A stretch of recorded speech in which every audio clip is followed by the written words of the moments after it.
ये जो क्वेश्चन है, letter E is prepared from a uniform cardboard with the shape and dimension as shown in the figure. Locate its center of mass. तो कल भी हमने थोड़ी सी डिस्कशन इस पे की थी। अब देखिए, इसका कोई मास नहीं दिया हुआ, बट मुझे ये बताया गया है कि ये यूनिफॉर्म है। अगर ये यूनिफॉर्म है, अब कहने को मैं सारे को, इसको टोटल को मास m दे सकता हूँ, बट अगर टोटल को मास m देता हूँ तो हर ब्लॉक को जो मैं मास दूंगा वो m/10 दूंगा, विच विल, जो मेरी कैलकुलेशन को खराब करेगा, which will ruin my calculation. Do we agree to this और नॉट? Yes sir. इसलिए मैं क्या बोलता हूँ कि हर जो इसका ब्लॉक है उसका मास m है। रेवान जी, आपको लॉजिक समझ आ रहा है यार? जी सर। तो हर का मास जो है वो m है, just to simplify my calculation. अच्छा, जब मैं यहां तक समझ आ जाता है मुझे इस पूरे E का सेंटर ऑफ मास निकालना है, तो मुझे देख के ये समझ आता है कि अगर ये m m m है तो इसका ये वाला जो पार्ट है इसका सेंटर ऑफ मास लाई करता होगा ये पॉइंट पे। तो इसका जो टोटल मास है वो बेसिकली 3m है और वो यहां लाई करता होगा। Riyan ji, do we agree? Yes sir. दूसरी जो प्लेट ले सकते हैं बाइसमेट्री, आप ये ले सकते हैं, और इसमें भी आपको देख के समझ आ रहा है कि इसका जो सेंटर ऑफ मास है वो यहां लाई करता होगा। Riyan ji, do we agree? Yes. फिर तीसरी जो प्लेट ले लेते हैं, तीसरी प्लेट आप ये ले लेते हैं और आप बोलते हैं कि सर इसका जो सेंटर ऑफ मास है वो यहां लाई करता होगा। Revan ji, do we agree? जी सर। और अपने पास एक और प्लेट है जो कि यहाँ है और इसका सेंटर ऑफ मास तो यहीं पर है। सर पूरी स्टोरी समझ आई नहीं है? हुसैन जी, स्टोरी समझ आई नहीं है? हाँ सर, समझ आ रहा है। अगर आपको स्टोरी समझ आ गई, now the only thing that you actually need to do is, आपको इन 4 पॉइंट्स के सेंटर ऑफ इन 4 पॉइंट्स के कोऑर्डिनेट डिसाइड करने हैं। आपको मेरी बात नहीं समझ में आ रही? समझा सर। समझ है। तो आपको बेसिकली सिर्फ ये करना है कि ये जो 4 पॉइंट्स आपने ड्रॉ किए ना, इनके सेंटर, इनके कोऑर्डिनेट्स डिसाइड कर लीजिए। अब कोऑर्डिनेट्स भी जैसे आप डिसाइड करना चाहते हैं वैसे आप कर लीजिए, कोई आपको आके पकड़ दे। फॉर एग्जाम्पल, अगर मैं बोलता हूँ कि ये मेरा कोऑर्डिनेट सिस्टम मैं यहाँ पर रख रहा हूँ, तो फिर से थोड़ा सा मैथ्स, थोड़ी सी बेसिक हिंदी इंग्लिश अगर आप यूज करेंगे तो देखिए क्वेश्चन क्या बन जाएगा। This whole of the question will reduce to, यहाँ पर एक मास पड़ा है 3m जिसका कोऑर्डिनेट है 0 0। यहाँ एक मास पड़ा है 3m जिसका कोऑर्डिनेट सिस्टम, फिर क्या होगा? सर 1,2 1,2 का है। सर क्योंकि यस लेफ्ट राइट साइड में 1 और ऊपर 2 blocks. Do you agree? Sir जो बोल रहे हैं, यस सर। सर बोल रहे हैं कि सर ये वाला जो डिस्टेंस है, ये वाला जो डिस्टेंस है ये 1 होगा। Do all of us agree to this और नॉट? Yes sir. ये वाला ये जो डिस्टेंस है ये 1 मीटर है। तो ये ये वाला जो पॉइंट है, ये वाला जो पॉइंट है यहाँ मास m पड़ा है और इसका जो कोऑर्डिनेट है वो 1,0 है। अरे do we agree? Yes sir. अच्छा, ये जो डिस्टेंस है ये 0.5 है, इस पे ये 1 है और ये 0.5 है, तो ये टोटल डिस्टेंस 2 है। तो इसका जो कोऑर्डिनेट सिस्टम, इसका जो कोऑर्डिनेट है वो होगा 3m मास पड़ा है किस पॉइंट पे? 2 कॉमा नहीं 1 comma. 1, Revan ji, do we agree? Yes sir. Revan ji, if you agree तो मुझे ये बताइए कि इसका कोऑर्डिनेट क्या होगा, इसका कोऑर्डिनेट क्या होगा?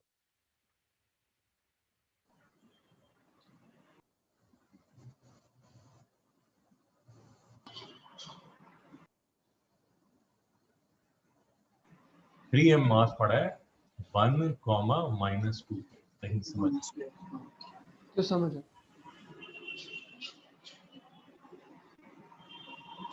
सर सोचना पड़ेगा, सोचने के बिना काम नहीं चलेगा। हुसैन जी, बात समझ आए? हाँ सर, समझ basically you have reduce the question to this.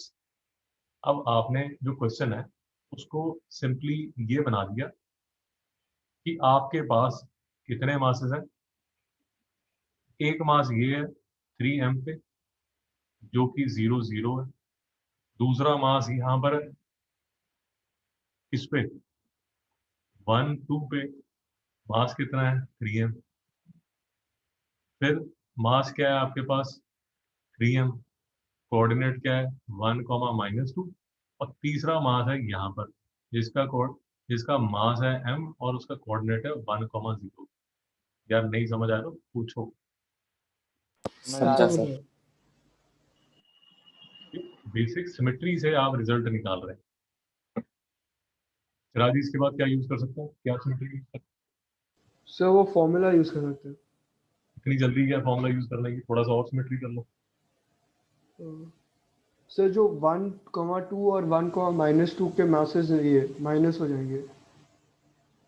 Minus होंगे प्लस होंगे. सर प्लस होंगे. रेयान जी मिस्टर चिराग ये कह रहे हैं he has come with some wild idea कि you can neglect this and you can put 3 + 3 6 here and this will become 7m at 1 0. Do you agree to this or not? Sir मुझे समझा नहीं लगी. चिराग जी से पूछिए ना. He has this idea. क्योंकि ये तीनों मासेस एक ही प्लेन पे है, तो अगर हम इन तीनों में से अगर फॉर्मूला मतलब टेक्निकली हम फॉर्मूला डालेंगे सिर्फ 3 मास के लिए, तो हमें ये मिलेगा 7m at 1, 0. जैन जी समझाइए. सर हम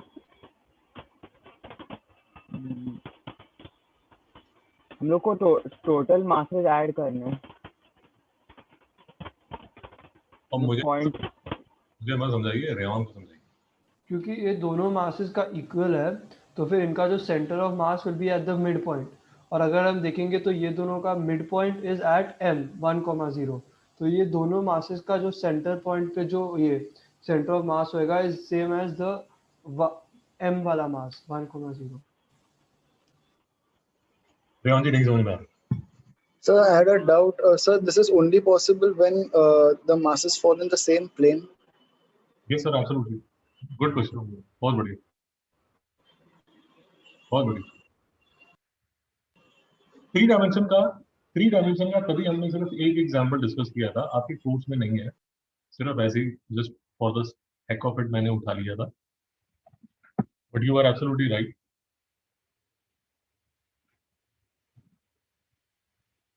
yes sir, no sir. Yes sir. Reyan ji और पूछिए. नहीं सर, बस इतना ही डाउट. अरे Reyan ji, it is very simple यार. आपके घर में ही ये पड़ा होगा, ये डंबल पड़ा होगा आपके. Usually kids between 16 to I think 20 घर पे कुछ ना कुछ एक्सरसाइज का सामान तो रखते हैं. वो डंबल का सेंटर ऑफ मास कहाँ होता है Ryan? Sir, the center of the dumbbell. ये तो ये डंबल ही तो आया, इसका सेंटर ऑफ मास ये 6m है. तो रेयान ये 7m कहाँ से आ गया? So we have added one from the coordinate of it. दादा पहले भी तो एक m पड़ा होता ना यहाँ. हाँ सर.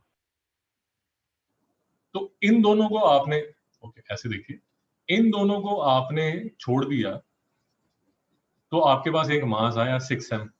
पहले भी तो एक मास m यहाँ पड़ा हुआ था, वो इसके साथ काउंट करके क्या बन गया 7m. So do we agree or not? Yes sir. Reyan ji do we agree or not? Yes sir. तो Reyan ji if you agree, अब मुझे बताइए ये 3m है और ये 7m है, इसका सेंटर ऑफ मास कैसे निकालेंगे? पहले तो ये बताइए इसका सेंटर ऑफ मास कहाँ पर होगा? Sir, at the center quadrant. Centre पे होगा नहीं होगा आपको खुद समझ आ जाएगा. इन दोनों के मिडल में होगा या नहीं होगा? आई थिंक प्रीटी ऑब्वियस है, आपको समझ आ जाएगा. सर नहीं होगा. और आपने नाम चेंज कर लिया क्या रेयान जी? Yes sir. रेवान जी ये दो मासेस हैं आपके पास 3m और 8m, इनका सेंटर ऑफ मास यहाँ पर होगा क्या, सेंटर में होगा क्या? No, sir, it would be towards the farther than the. यहाँ ये साइड पे होगा ना, समझ Yes, आया? sir. तो इसमें भी यार अगर इक्वल है तब तो सेंटर में होता है, बट अगर आप देखेंगे ये 3m है और ये 7m है, तो इसका जो सेंटर ऑफ मास है इसकी साइड होगा, ये साइड पे होगा कहीं। Towards 7, yes.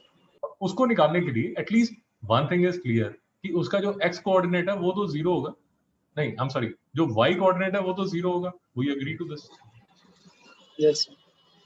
दादा ये तो जीरो होने वाला है ना, हमें निकालना तो एक्स कोऑर्डिनेट ही है। तो एक्स कोऑर्डिनेट सेंटर ऑफ मास निकालने का फॉर्मूला क्या है, m1 x1 plus m2 x2 upon m1 plus m2।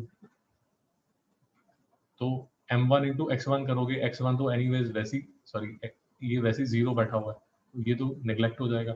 m2 क्या है 7, बैठा कहाँ पर है x2 पे, x2 क्या है, m1 प्लस m2 क्या है 7 प्लस 3 क्या है 10, तो ये पॉइंट क्या हो जाएगा 0.7 comma 0। Sir do we agree or not? Yes, sir. Yes sir. फिर थोड़ा सैनिटी चेक कर लीजिए। सैनिटी चेक क्या बोलता है, ये पॉइंट अगर 0 0 है और ये पॉइंट अगर 1 0 है तो सेंटर ऑफ मास टुवर्ड्स 7 ही होना चाहिए ना, और टुवर्ड्स 7 ही है। हाँ, ये sir. Sir Yes, sir. यही अगर आपका आंसर 5 5 आना शुरू हो जाए या 5 0 आना शुरू हो जाए तो ये सैनिटी चेक नहीं है ना। रेवान जी नहीं समझ में आ रहा? समझा sir. Revan ji please try to understand. हमने बेसिक मैथ्स को यूज करके, बिल्कुल एब्सोल्यूट बेसिक मैथ्स को यूज करके क्वेश्चन बिल्डअप किया। All I'm trying to tell you is that this was the figure that you had. By simple sequential logic, you reduced this to this very simple. Actually, you reduced it to this very simple calculation. Do you agree or not? ये आपने बना दिया इसका। रेवान जी समझ आ रहा है? जी sir. Revan ji समझ आ रहा है? Yes, sir.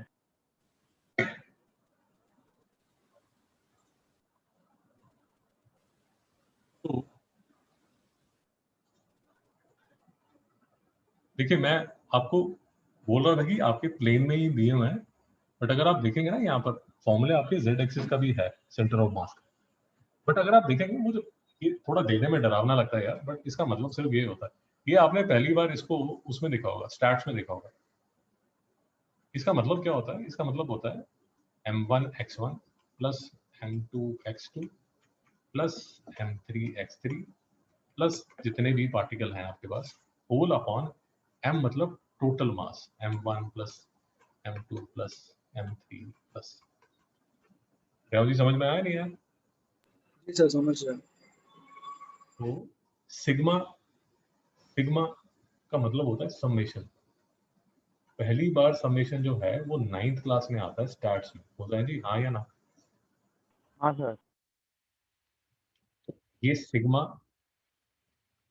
mi xi लिखा हुआ है, i इसको ऐसे बोल देते हैं i goes from 1 to n। इसका मतलब ये हुआ, इसका मतलब क्या होगा m1 x1 plus m2 x2 plus m3 x3 plus, ये नीचे देखिए y में भी ऐसे उसने लिखा हुआ है, z में भी ऐसे लिखा हुआ है।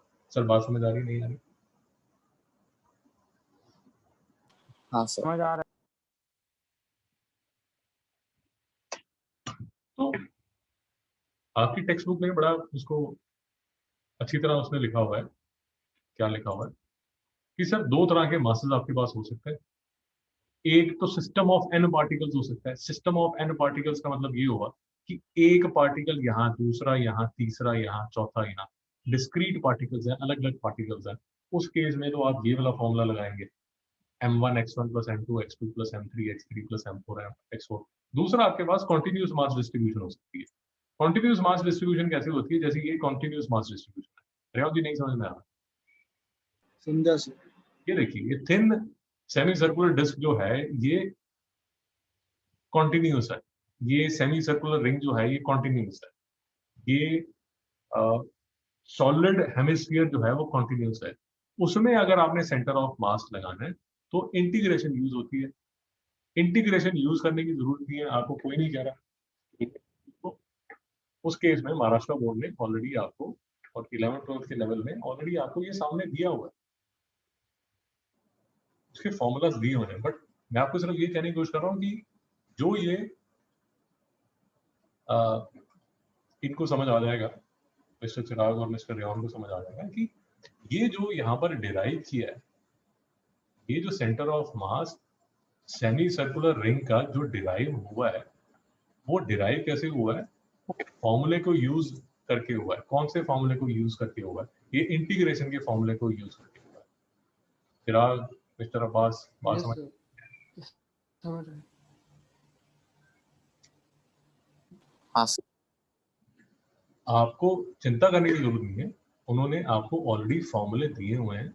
ये फॉर्मूले डिराइव कहाँ से हुए हैं? इन फॉर्मूलों से डिराइव हुए, क्योंकि आपके सिलेबस में नहीं है। रेवान जी कोई तकलीफ? सर मेरा sir. दूसरा क्लास है, मैं रिकॉर्डिंग देखी। जी सर, जी आप रेवान जी कोई तकलीफ? हुसैन जी कोई तकलीफ? नहीं सर।